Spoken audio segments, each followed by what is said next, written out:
Bonjour à tous, bienvenue à ce nouveau webinaire thématique dédié à l'eau potable. Donc voilà, on démarre, les 2 minutes syndicales sont passées, donc vous êtes déjà de nombreux connectés. Alors je me présente, je m'appelle Guy Daibert, je suis responsable marketing et produits chez Vega. Alors pour ceux qui ne nous connaissent pas, Vega est un fabricant allemand en instrumentation, en capteurs, et on accompagne depuis de nombreuses années des industriels dans leurs applications en mesure de pression et mesure de niveau, et plus particulièrement aussi dans le domaine de l'eau, dans l'eau usée et dans le traitement d'eau potable. Et il nous a paru opportun aujourd'hui de croiser un peu cette démarche avec un autre fabricant qui est la société Swan Analytical. Et donc j'ai le plaisir d'accueillir aujourd'hui avec nous dans ce studio Monsieur Guillaume Schneider, qui va se présenter. Bonjour Guillaume. Bonjour à tous, bonjour les auditeurs. Merci Guy, merci pour ton invitation. Donc j'apprécie particulièrement, je dirais, la société Vega qui m'avait ouvert, je dirais, ses portes il y a maintenant 25 ans à la fin de mes études. Donc moi je m'appelle Guillaume Schneider, je suis directeur commercial de la filiale française du groupe Swan AG basé en Suisse à côté de Zurich. Donc qui sommes-nous? Nous sommes fabricants d'instruments de mesure en ligne, d'analyseurs physico-chimiques, avec un portfolio assez important pour tous les marchés, et notamment sur le marché de l'eau potable, avec des analyseurs qui vont être dédiés, je dirais, de l'entrée de l'eau brute jusqu'aux eaux traitées. Donc nous sommes présents, je dirais, aujourd'hui sur le marché avec plusieurs milliers d'analyseurs, je dirais, sur les usines d'eau potable pour garantir, pour sécuriser, je dirais, la qualité de l'eau. Oui, merci Guillaume. Donc pour placer le contexte, on va passer à peu près 35 minutes ensemble aujourd'hui. Donc on va intervenir sur le sujet. On aura aussi à la fin de notre intervention un retour d'expérience pratique, puisqu'on va accueillir des intervenants externes en la personne de M. Ruba Gotti et M. Roland de la société Semidao. On les verra d'ici à peu près 20-25 minutes. Donc n'hésitez pas, lorsque vous avez des questions tout au long de la présentation, à utiliser l'outil de chat qui se trouve à droite de votre écran. À la fin de la présentation, à Guillaume, on tâchera de répondre à un maximum de questions. Voilà, le décor est planté, on est prêt? Oui, on y va? tout à fait. Voilà. Donc Guillaume, aujourd'hui, on observe finalement en termes d'eau potable une très grande variabilité, une variabilité plus importante en termes de ressources, en termes de qualité, en termes de quantité, Oui. avec des exigences quand même de production constante et irréprochable sur la qualité de l'eau potable. Donc finalement, qu'est-ce que tu veux nous dire? Qu'est-ce qui change sur le terrain aujourd'hui? Donc, en effet, je dirais un des enjeux clés aujourd'hui, c'est de garantir cette eau sûre, malgré des variabilités quand même énormes liées à la ressource, les saisonnalités, les stress hydriques, je dirais les épisodes climatiques de façon globale.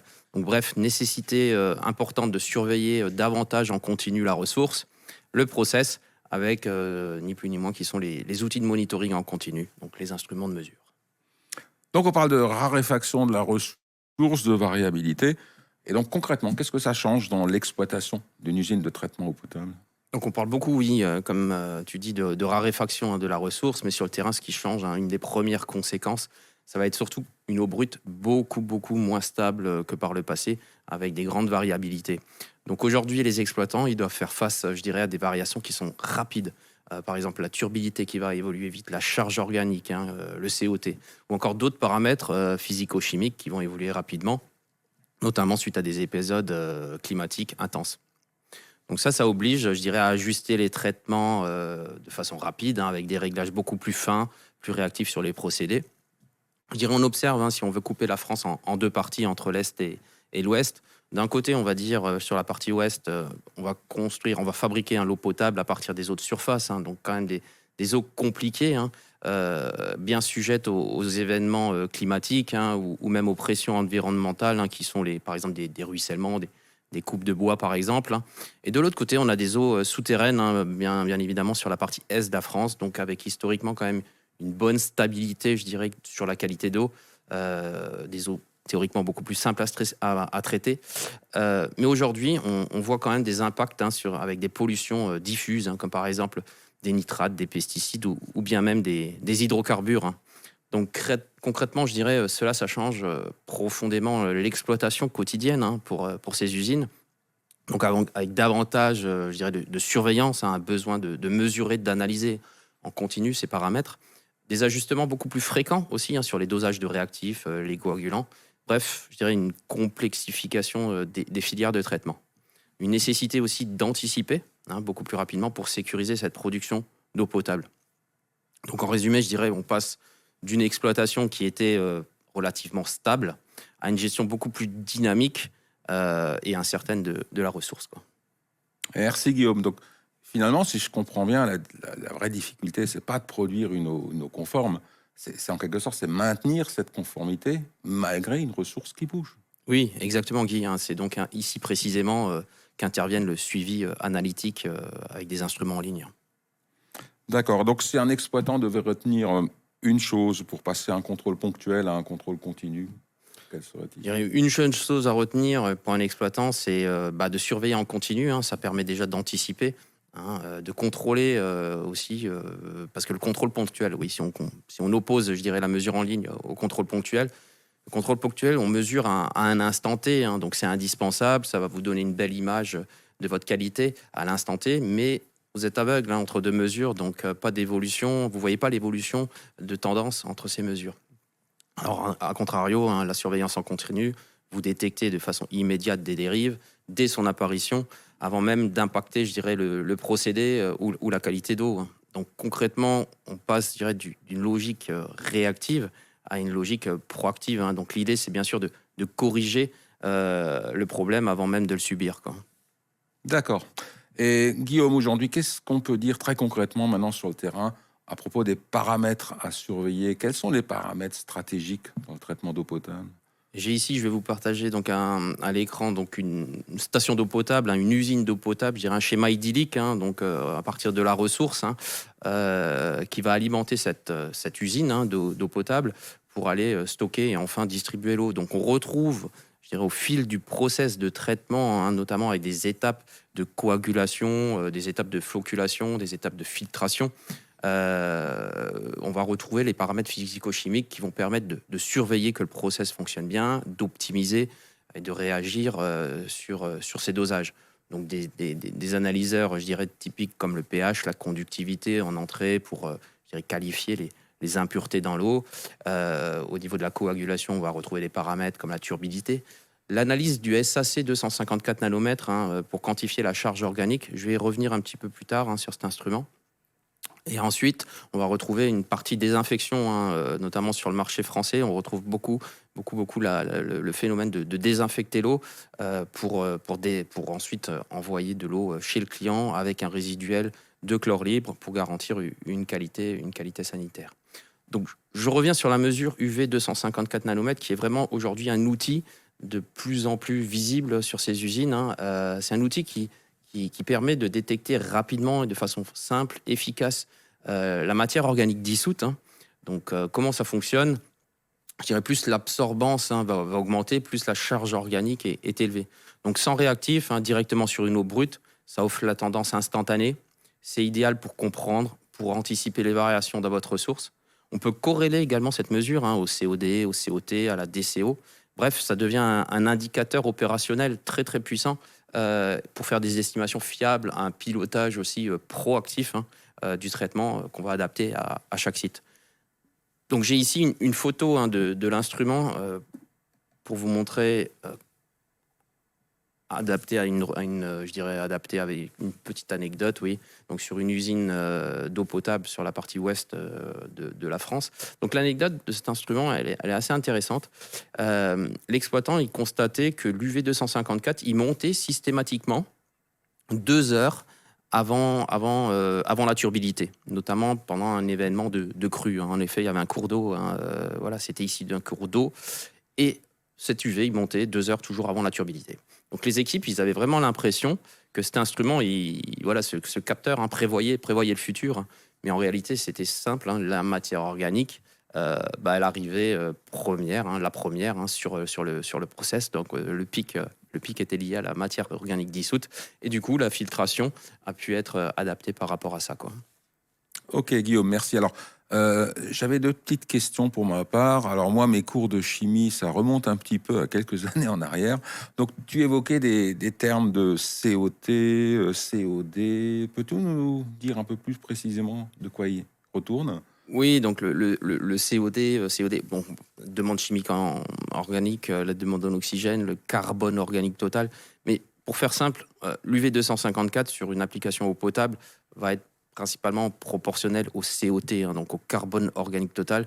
Donc cette charge organique qu'on va pouvoir corréler et mesurer du coup en continu via cet instrument, quoi. D'accord, Guillaume. Moi, j'avais encore une autre question.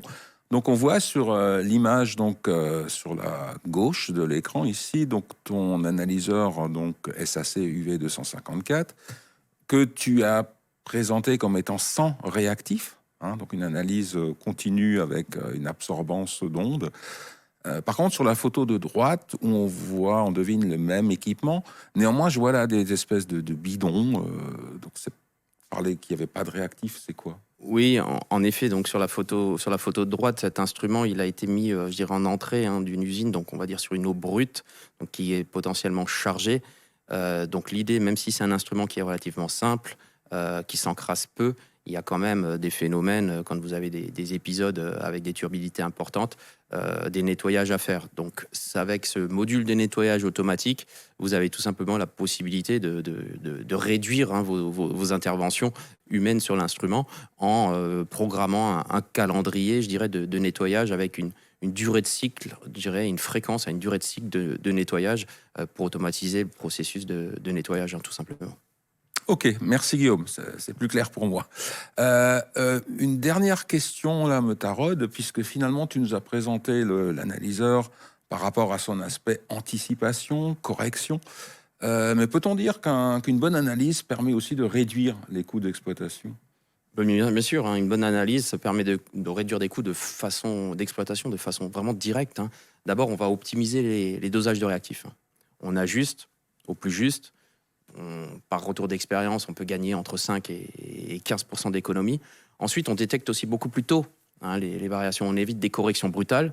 On évite aussi les interventions, hein, curatives, qui sont souvent jusqu'à 20 ou 30% en moins. Donc, au final, on va consommer moins, on va intervenir moins, et du coup, on va sécuriser au mieux la qualité d'eau, quoi.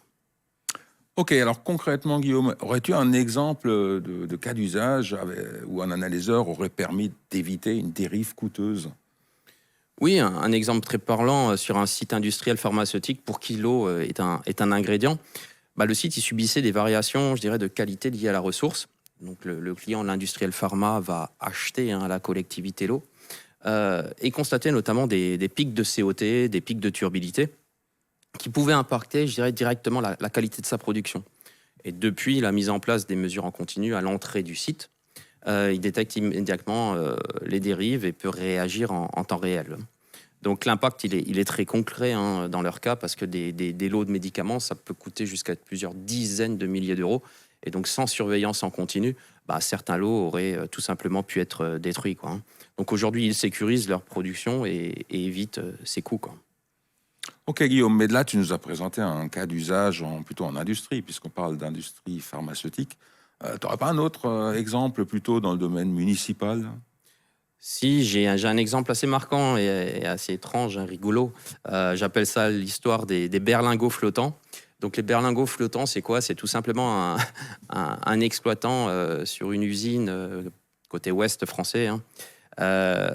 Suite à un épisode, je dirais, pluvial important, en express, ils ont dû envoyer un stagiaire mettre des berlingots, hein, dans le réservoir. Bah, tout simplement, le problème, c'était que ce stagiaire avait bien fait son boulot, il avait mis les berlingots dans le réservoir, mais il avait oublié de les ouvrir. Donc, bah, pas de pouvoir de désinfection, on n'abattait pas la matière organique. Donc voilà, la collectivité, elle a tiré les leçons par rapport à ça. En maintenant, elle sécurise, je dirais, ses points d'usage en sortie de traitement, en sortie de bâche de stockage. Bref, elle monitore en continu avec une teneur de chlore libre. D'accord, Guillaume. Donc, tu parlais bien de berlingot, d'eau de Javel. Donc, c'était une espèce de, je peux appeler ça de chloration manuelle, hein. Oui, oui, souvent, c'est du curatif, hein, encore sur des Ouais. petites, Donc, des petites communes. Donc, on comprend bien ici l'intérêt d'une mesure et d'une régulation pour ce type d'usage. Ok, donc intéressant retour terrain. Maintenant, pour ces instruments, finalement, quels sont les supports et l'accompagnement qu'attendent les exploitants? Bah, l'exploitant, aujourd'hui, il attend un accompagnement complet, hein, donc sur la maintenance, sur la calibration, l'idée, c'est quand même de garantir une fiabilité qui passe par de la formation. Donc, il faut les sensibiliser à l'importance, je dirais, des mesures pour sécuriser les process. Il faut utiliser aussi, je dirais, un support. On va les supporter sur du long terme pour résoudre rapidement les problèmes et optimiser aussi leurs installations, quoi. D'accord, donc c'est intéressant ce que tu dis. Tu parles de support à long terme, d'assistance continue du client. Donc c'est un peu ce qu'on retrouve aussi en instrumentation, si on peut faire un parallèle. Oui, Guy, j'imagine que côté Vega, sans pilotage hydraulique, fiable des installations, tu perdrais en performance. Donc, je ne sais pas, est-ce que tu peux m'en dire un peu plus par rapport à ça? Oui, bien sûr, Guillaume. Alors je vais reprendre ici le synoptique que tu nous as présenté tout à l'heure.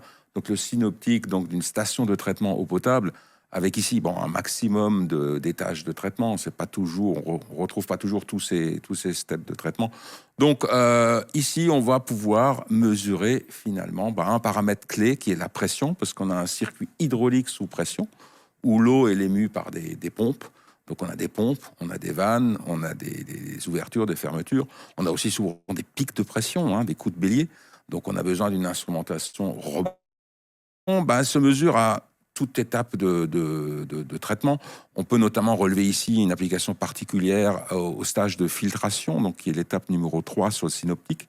Donc sur la filtration, on va pouvoir mettre en place, par exemple, une mesure de pression en entrée et en sortie. Et en mesurant la différentielle de pression entre entrée et sortie, on va avoir une image du degré d'encrassement du filtre. Et ça va nous permettre de déclencher des opérations de nettoyage du filtre lorsque le degré d'encrassement est devenu trop important. Donc ça se fait par une simple mesure différentielle de pression entre entrée et sortie. Après, on a la pression à chaque étape. Donc, on va aussi retrouver une application typique en distribution. Une fois que l'eau potable va être distribuée chez le consommateur, donc il est important de garantir une certaine pression, parce que sinon, le consommateur, lorsqu'il va ouvrir son robinet, l'eau ne va pas couler. Donc, il faut idéalement avoir autour de 3 bars. Si vous avez trop de pression, jusqu'à 6 bars, là, c'est trop. Ça peut détériorer des équipements. Et en deçà de 2,5 bars, l'eau ne va pas couler très fortement au robinet, vous allez le constater. Donc la pression, c'est vraiment le paramètre clé à toutes les étapes de production. Quand on en vient à la mesure de niveau, qui est un autre paramètre sur lequel on est fortement engagé, donc la mesure de niveau, vous la retrouvez aussi à différentes étapes du traitement, donc de l'eau potable. On la retrouve déjà au niveau de la ressource. La ressource, comme Guillaume l'évoquait, ça peut être une eau de surface, une rivière, un lac. Et donc, là, il est important de mesurer, de quantifier cette ressource, donc avec une mesure de niveau. Par exemple, une mesure de niveau radar sans contact pour les eaux de surface. Mais on peut aussi avoir le cas d'eau souterraine, de source. Et donc là, on va plutôt utiliser des capteurs de pression hydrostatique pendulaires qu'on va pouvoir descendre dans les sources souterraines. Donc ça, c'est pour la mesure de niveau de la ressource. Après, dans le traitement en lui-même, vous allez retrouver à différents endroits des bacs tampons d'eau potable que vous allez pouvoir mesurer.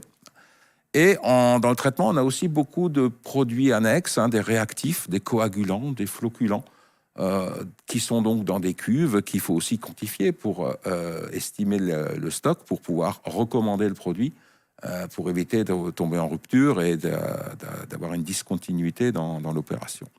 Donc tout ça, ce sont des étapes de mesure de niveau qu'on va retrouver. Alors là, on a parlé d'applications plus générales. Je vais vous montrer quelques applications spécifiques sur lesquelles on a travaillé, qui sont des mesures un peu plus engageantes. Donc là, en l'occurrence, je parle du dissolveur de saumure. Donc on a un dissolveur de saumure qui est une cuve en matériau synthétique dans lequel on va mettre du sel et de l'eau. Et en fait, le sel, en se dissolvant dans l'eau, va créer une saumure. Cette saumure qui est utilisée notamment pour régénérer les résines échangeuses d'ions qu'on va utiliser pour éliminer le calcaire. Donc ces résines, il faut de temps en temps les régénérer avec une saumure. Donc cette saumure, elle est produite dans ce dissolveur. Donc ce dissolveur, comme je l'ai dit, c'est une cuve de sel avec de l'eau. Et il faut pouvoir détecter en fait le niveau bas de sel pour pouvoir, le cas échéant, donc recommander du sel pour éviter de tomber en rupture. Là, la difficulté, c'est de détecter un niveau de produit dans de l'eau. Donc pour ce faire, on a installé chez ce client un détecteur de niveau vibrant, que vous voyez sur la droite de l'écran. Donc ce détecteur vibrant monté par le haut de la cuve, donc pas nécessité de percer sur le côté de la cuve, va être monté au niveau du seuil qu'on souhaite détecter, du niveau bas de sel, pour nous alerter, donc justement, lorsque ce niveau est atteint et lorsqu'il est nécessaire d'engager une recommande de produit. Donc voilà, première application, détection de niveau. Autre application un peu challengeante, on va trouver dans certains procédés de la chaux, donc un silo de chaux. La chaux qui peut être utilisée pour réguler le pH ou alors pour le traitement de décarbonatation. Donc ce silo de chaux, c'est un produit pulvérulent parce qu'effectivement en mesure de niveau, on ne mesure pas que des liquides avec un niveau bien plat. On a aussi, comme pour la chaux, des niveaux de pulvérulents avec donc un talutage, c'est une poudre, avec des effets aussi de poussière. Donc là, on va plutôt utiliser une mesure de niveau de type radar sans contact. Donc comme vous le voyez sur la gauche, donc c'est un capteur monté sur le sommet de la cuve qui va envoyer une impulsion hyperfréquence radar qui va se réfléchir à la surface du produit et on va mesurer en fait la distance en captant le retour et ce qui va nous permettre de calculer le niveau dans la cuve. Donc la particularité de cette onde hyperfréquence radar, c'est qu'elle n'a pas besoin de milieu porteur. Donc elle se diffuse dans le vide même. Donc, ce qui la rend particulièrement insensible à tout l'environnement. Donc, pas d'interférence des variations de température, de l'humidité, des variations de pression, de la poussière, ce qui en rend le principe tout à fait adapté à ce type de mesure. Une autre particularité intéressante des ondes radar, c'est qu'elles ont la propriété de pouvoir traverser les matériaux synthétiques non conducteurs. Donc, en l'occurrence, pour revenir à la chaux, si vous disposez d'un silo de chez Hermex, pour ne pas le nommer, un silo en matière synthétique, vous pouvez monter le capteur tout simplement au-dessus du toit de la cuve, comme on le voit sur la photo de droite, où le capteur va mesurer au travers du toit de la cuve. Donc, pas besoin de percer la cuve, de mettre un piquage, vous montez tout simplement le capteur au-dessus. Ça, c'est valable pour le silo de chaux, mais sur le traitement d'eau potable, vous avez aussi des plus petits conteneurs avec les réactifs, les coagulants, les flocculants, qui sont des plus petites cuves ou des IBC, donc qui sont souvent sur ces produits-là en matériaux synthétiques. Donc là aussi, vous pouvez monter une sonde de niveau radar à l'extérieur de la cuve en non intrusif, ce qui est particulièrement intéressant et économique. Dernière application un peu particulière que je voulais vous présenter, c'est la mesure de niveau dans le ballon anti-bélier. Alors le ballon anti-bélier, c'est un peu particulier. En fait, c'est l'amortisseur. C'est comme l'amortisseur de la voiture, si je peux faire un parallèle.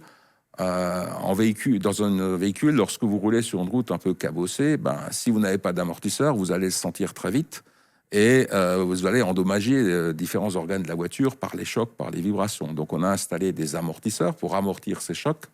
Sur un réseau hydraulique, c'est un peu pareil. Vous avez des ouvertures, fermetures de vannes, vous avez des pics de pression qu'on appelle des coups de bélier, qui peuvent être d'ailleurs très importants. Et donc, pour amortir ces coups de bélier, on va installer des ballons anti-bélier, qui portent ce nom-là. Et donc, c'est quoi un ballon anti-bélier? Donc, c'est comme sur la photo de gauche, c'est ce ballon rouge. Donc, c'est un ballon dans lequel vous allez retrouver de l'eau et de l'air. Et c'est l'air qui va servir, en fait, d'amortisseur. Et donc, pour que ce ballon anti-bélier fonctionne correctement, il faut garantir un certain niveau d'eau. Il ne faut pas qu'il y ait trop d'eau, sinon vous avez trop peu d'air et l'effet d'amortissement ne sera pas là. Et à l'opposé, ça va être trop d'air et pas assez d'eau, ça ne va pas bien fonctionner non plus. Donc, il faut garantir un certain niveau d'eau dans ce ballon. Donc, on a installé ici un capteur de pression différentiel, parce qu'effectivement, avec un capteur de pression, on peut aussi mesurer un niveau. On travaille sur la pression hydrostatique de la colonne de liquide. Et donc, là, en l'occurrence, vous voyez donc sur la photo, vous avez deux prises d'impulsion. Donc, c'est les petits tuyaux là que vous voyez sortir du capteur jaune au pied de la personne. Donc, vous avez un premier tuyau, un premier tubing qui va sur le bas de la cuve. Donc, c'est ce qui va mesurer la pression du liquide, de l'eau, plus la pression statique de l'air au-dessus. Et le deuxième piquage qui monte là et qui est raccordé sur le haut de la cuve va mesurer, lui, la pression statique. Et le capteur, en recevant ces deux pressions, va en faire la différence. Et c'est ce qui va nous permettre d'éliminer la pression statique et d'avoir que la mesure du niveau d'eau dans ce ballon. Donc voilà, avec ce capteur de pression différentiel, on va pouvoir surveiller en continu, le niveau d'eau dans ce ballon. Ce qui est particulièrement intéressant et sécuritaire pour garantir en continu le fonctionnement de ce ballon anti-bélier.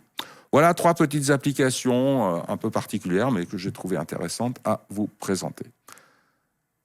Voilà, donc on arrive à l'autre partie. Je l'évoquais en début de webinaire. On vous a parlé, Guillaume et moi, de notre retour d'expérience, de certaines applications, certains usages. Il nous apparaît aussi important d'avoir un retour pratique, un retour terrain. C'est toujours enrichissant. Donc on a convié aujourd'hui en intervenant externe la société Semidao en la personne de Monsieur Rubagotti, directeur général adjoint, et Lilian Roland, chargé de GMO, qui sont présents ici. Alors, messieurs, vous nous entendez bien? Parfait, bonjour. Bonjour. Oui. Alors, la Semidao, je laisserai M. Rubagotti et M. Roland présenter. Donc, c'est une société publique locale qui est basée dans le secteur nord Isère et qui gère là-bas l'assainissement et l'eau potable. Mais bon, je ne vais pas en dire plus. Je vais laisser ces messieurs se présenter et nous donner un retour pratique de leur usage d'analyseurs et d'instrumentation. Messieurs, merci de participer bonjour. Déjà. Je vous laisse la parole. Bonjour Guy, bonjour Guillaume, bonjour à tous. Bonjour. Du coup, je suis Patrick Rubagotti, effectivement, le DGA de la Semidao. On a, comme l'a expliqué Guy, la Semidao, c'est une SPN, une société publique locale. La particularité, c'est qu'on on a un outil qui est dédié à nos actionnaires. Nos actionnaires, c'est que des élus locaux. C'est les élus de nos communes voilà, qui siègent au sein de notre conseil d'administration. Nous avons deux délégants. La communauté d'agglomération de Porte de l'Isère, effectivement, située dans le nord Isère, avec des communes centres comme Bourgoin-Jallieu ou Villefontaine, et puis un contrat avec une petite commune qui s'appelle Eyrieux, qui est aussi à proximité. Ça couvre 20 communes et à peu près 115 000 habitants, voilà, pour contextualiser un peu notre territoire. En termes plutôt techniques, nous gérons 200, alors l'eau et l'assainissement du territoire, autant la production que la distribution, que la collecte, que le traitement. On a un peu plus de 230 ouvrages, que ce soit des ressources, des réservoirs, des stations de pompage et tous les ouvrages. On a 15 ressources, dont 2 principales d'eau potable.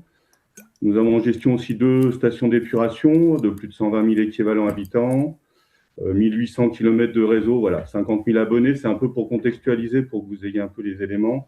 Et on produit 10 millions de mètres cubes d'eau par an. Voilà. Bon, au-delà des chiffres, on est soumis, comme tous les acteurs, malheureusement maintenant, tous les acteurs de l'eau, on est soumis au dérèglement climatique. Donc, vous en avez parlé un peu dans vos présentations, mais la Semidao, bien sûr, on a les mêmes difficultés. Donc, on a des défis stratégiques qui sont importants pour nous, au-delà de la simple distribution et voilà, de l'eau chez nos abonnés. On a bien sûr la sécurisation de la ressource, assurer une gestion continue malgré les tensions hydriques et les épisodes récurrents de sécheresse. Voilà, on en a, comme tout le monde, on en subit. On a mis, et j'aime bien le terme, que ce soit la ressource ou nos réseaux sous monitoring, que ce soit pour des questions quantitatives, pour traquer les fuites notamment, mais aussi qualitatives pour assurer une eau de bonne qualité. Voilà, Guillaume vous expliquera un peu tout ça un peu mieux. Et puis, bien sûr, on a les enjeux sur tout ce qui est la qualité des milieux naturels et puis l'impact que peut avoir les activités humaines sur les milieux récepteurs. Voilà. Globalement, c'est des enjeux qui sont ceux des acteurs de l'eau voilà, en France entière actuellement. Et puis, voilà, je vais laisser la parole à Lilian qui va vous expliquer ça un peu plus concrètement. Voilà, merci à tous. Bonjour à tous. Donc nous, on a fait le choix aujourd'hui de vous parler de l'analyse de chlore et de la mesure de pression. Nous, aujourd'hui, on a un besoin de mesures fiables et surtout adaptées au terrain. On mesure en continu, que ce soit le chlore ou la pression. On a besoin d'une bonne stabilité et de la fiabilité des résultats. Et surtout d'une maintenance maîtrisée des équipements. Qui soit simple pour des techniciens qui peuvent des fois pas connaître la marque ou l'équipement en lui-même.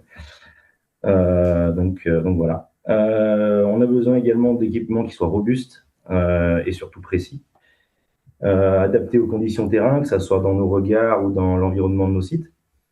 Et aussi avec une intégration et un paramétrage simple, en prenant par exemple l'application mobile Vega qui permet de paramétrer via le téléphone, via le Bluetooth, un équipement, enfin une sonde de pression très simplement pour un technicien.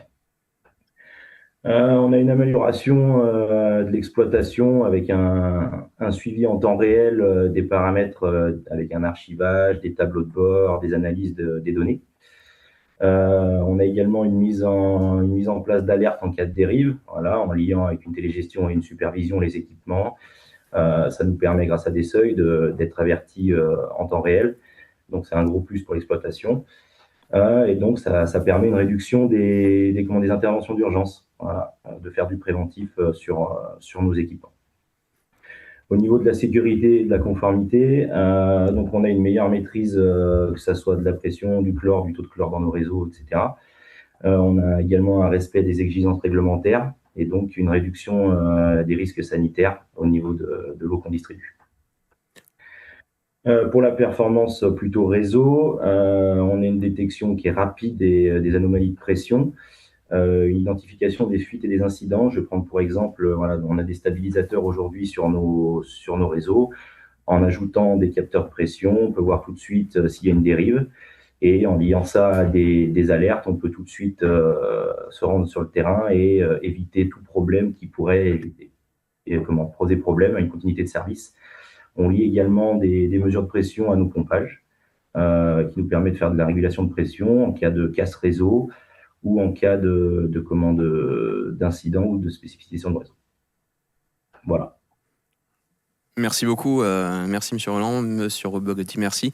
J'ai une question pour vous, Monsieur Roland. Vous parlez des analyseurs de chlore. Au niveau des instruments, ces instruments, ils fournissent de la donnée, hein, de la data en temps réel. Qu'est-ce que vous en faites? Comment vous réagissez? Ça fonctionne avec des supervisions? Si vous pouvez nous en dire un petit peu plus. Bien sûr. Alors, donc déjà, on fait de la détection rapide des dérivés grâce à la récupération de données. Comme je le disais, on met en place des alertes via des télégestions sur site ou dans les regards et qui nous alertent via des seuils. On analyse les tendances, que ça soit jour, nuit, saisonnalité. On optimise les réglages grâce aux analyseurs de chlore, par exemple. Voilà, on a beaucoup de commandes de chlore gazeux. On injecte du chlore gazeux dans les réseaux. Et grâce aux analyses en continu, on peut vérifier nos taux de chlore très rapidement, et ça sur une journée de données quotidienne, pardon. Donc voilà. On a également une réduction des déplacements terrain du fait qu'on évite de passer à distance.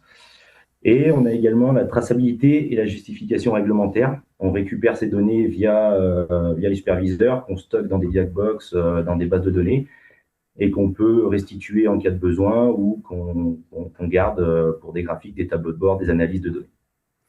Merci beaucoup pour ces informations très claires. Merci. Oui, Monsieur Roland, j'avais moi aussi une question qui me taraude depuis le début de votre intervention. Vous avez la fonction de chargé de GMAO, donc vous êtes en premier chef confronté à tous les aspects de maintenance. Donc, oui. J'ai envie de vous demander, qu'est-ce que vous attendez en fait des fabricants d'instruments par rapport à l'aspect maintenance?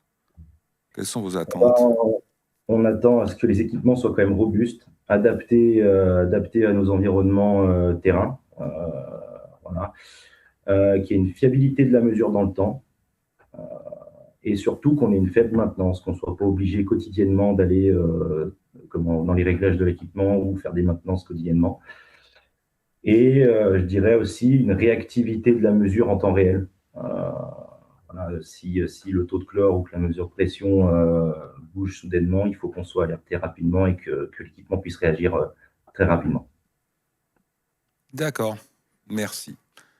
Merci beaucoup alors à la CEMIDAO, merci Monsieur Rubagotti, merci Monsieur Roland pour cette intervention. Toujours intéressant d'avoir un retour terrain, toujours enrichissant. Donc merci de nous avoir consacré ce temps pour nous. Merci, puis à bientôt. À bientôt. Au revoir. Au revoir. Merci. Merci à vous. Voilà, Guillaume, on arrive tout doucement à la fin de notre présentation. Alors, oui. Comme promis au début, on est un tout petit peu en retard sur le timing. Il nous reste 3-4 minutes. On va peut-être répondre à 2-3 questions. Alors, on va voir avec la régie qu'est-ce qu'on a reçu comme question. Ça me fait sourire. Alors, Svan et Vega, c'est la même société ou bien vous avez un partenariat? Alors, On n'a pas de partenariat. Alors, c'est pas la même société, ça n'a rien à voir. Donc, Vega est une société allemande en actionnariat familial qui n'appartient pas à un groupe. C'est le groupe Vega Grisaber. Et Swan, pareil. Exactement. Donc, la société suisse. Swan, société suisse, basée à côté de Zurich, donc totalement également indépendante, avec des actionnaires et des investisseurs internes à la société. Donc, on est deux sociétés différentes, mais deux sociétés très complémentaires en termes d'instrumentation, aussi bien analyseur physico-chimique que analyseur physique. Voilà, on est, je dirais, des acteurs et on intervient sur des clients communs, notamment quand on parle d'eau potable. Et donc, il nous a paru opportun de croiser un peu nos expériences et nos vues, puisque finalement, l'analyse et l'instrum sont à la fois très proches et en même temps, c'est pas du tout la même chose. Voilà, donc il y a pas, c'est plus l'opportunité. Il n'y a pas de relation particulière. Autre question. Alors Guillaume, quels sont les intervalles de maintenance et de calibration recommandés sur les analyseurs? Très bonne question. Intervalle de maintenance sur les instruments de mesure en continu. Donc c'est une question qui est difficile à répondre en quelques secondes parce que ça va être très dépendant du paramètre de mesure physico-chimique. Donc une mesure simple comme le pH ou une mesure un peu plus complexe comme le chlore ou encore l'UV254 ou des paramètres encore plus faciles comme la conductivité. Donc chaque paramètre, c'est une technologie, je dirais, de mesure qui est différente, avec des opérations de maintenance préventive également différentes. Pour caractériser de façon grossière, on est sur une maintenance, on va dire, annuelle au niveau de remplacement de pièces détachées. Mais là où on va, je dirais, caler nos cycles de calibration, c'est la métrologie, c'est vraiment l'exigence du site. C'est principalement ça qui va driver, je dirais, les fréquences d'étalonnage. Et des instruments, c'est la métrologie. Donc, une métrologie accrue, on peut parler d'une semaine, un peu plus étendue à un mois. Après, voilà, c'est pour ça que la robustesse, comme disait l'intervenant externe, la robustesse et la fiabilité, la non-dérive trop rapide de l'instrument va faire également qu'on intervient plus ou moins rapidement sur les instruments. Donc voilà, la fréquence, on la cale en fonction du paramètre, en fonction des attentes terrain, pour toujours garantir la précision de la mesure et donc la robustesse de l'instrument. Elle est très importante qu'au départ. Alors, si tu me permets, Guillaume, j'en profite pour rebondir sur le même sujet côté instrumentation. Quels sont les requis quand on parle de recalibration au niveau capteur de pression et capteur de niveau, par exemple? Donc, pour une mesure de pression, si je synthétise, c'est une grandeur mécanique. Donc, on a un organe mécanique, le plus souvent une membrane, et ensuite diverses technologies derrière, des jauges de contrainte, des cellules capacitives. Donc, pour mesurer la variation de cette membrane, pour quantifier la pression. Donc, c'est un élément mécanique en mouvement, donc il y a du vieillissement. Donc, les capteurs de pression, on a des règles de bonne pratique d'usage qui demandent finalement de faire des vérifications à des intervalles réguliers. Alors, sur le terrain, ce que je vois, c'est des intervalles, des fois de 1 an, de 2 ans. Ça, c'est en fait, dans votre gestion de maintenance, c'est vous qui définissez ces intervalles, pardon. Et donc, effectivement, un capteur de pression se vérifie de temps à autre. Pour en venir aux capteurs de niveau, notamment les niveaux radar, les niveaux radar sans contact. Donc là, on est sur des technologies qui utilisent en fait un quartz piézoélectrique comme base de mesure de temps, puisque finalement, avec ces équipements, on fait une mesure de temps de parcours. Et donc, ces quartz vieillissent aussi, mais les vieillissements de quartz piezo, c'est... Alors, j'ai pas de valeur en tête, mais on parle de 0,1 ppm par an, donc ça a un impact très très faible sur la base de temps, ce qui fait que finalement un radar ne vieillit pas, donc ne dérive pas. Donc il n'y a pas de requis de recalibration sur des radars. Il peut y avoir des requis de vérification aussi quand même, néanmoins, lorsque par exemple, c'est pas dans l'eau potable, mais lorsqu'on a des mesures de débit en canal ouvert, dans les stations de traitement eau usée, en sortie, on est obligé de mesurer un débit de sortie, de quantifier les eaux traitées. Donc là, on a pour les autorités obligation de faire des vérifications. Donc là, il faut vérifier le radar de temps à autre. Mais ça se fait de manière assez simple. On fait une mesure de distance, on vérifie qu'on a toujours la bonne distance. Donc normalement, sur les radars, en résumé, il n'y a pas de vérification, pas de recalibration. Sur les capteurs de pression, les règles de bonne pratique nous disent qu'il faut effectivement faire des vérifications de temps à autre. C'est très clair, merci Guy. Voilà. D'autres questions, on en a encore quelques-unes. Par contre, on arrive Ouais. quand même à la fin Je du vois qu'on a webinaire. dépassé 42 minutes, oui, donc on ne veut pas non plus prendre trop de temps de votre part. Donc je propose, Guillaume, qu'on réponde directement aux personnes qui ont posé les 2 dernières questions. Et voilà, on va tout doucement conclure ce webinaire, donc en vous remerciant d'avoir été patient et écouté tout le long. Et merci pour votre attention. Je remercie encore Svan et monsieur Guillaume Schneider de s'être déplacés dans nos studios aujourd'hui. Merci Guy, merci Guy. Donc merci beaucoup à tout le monde et à très bientôt. Merci, à bientôt, Au revoir. bonne journée.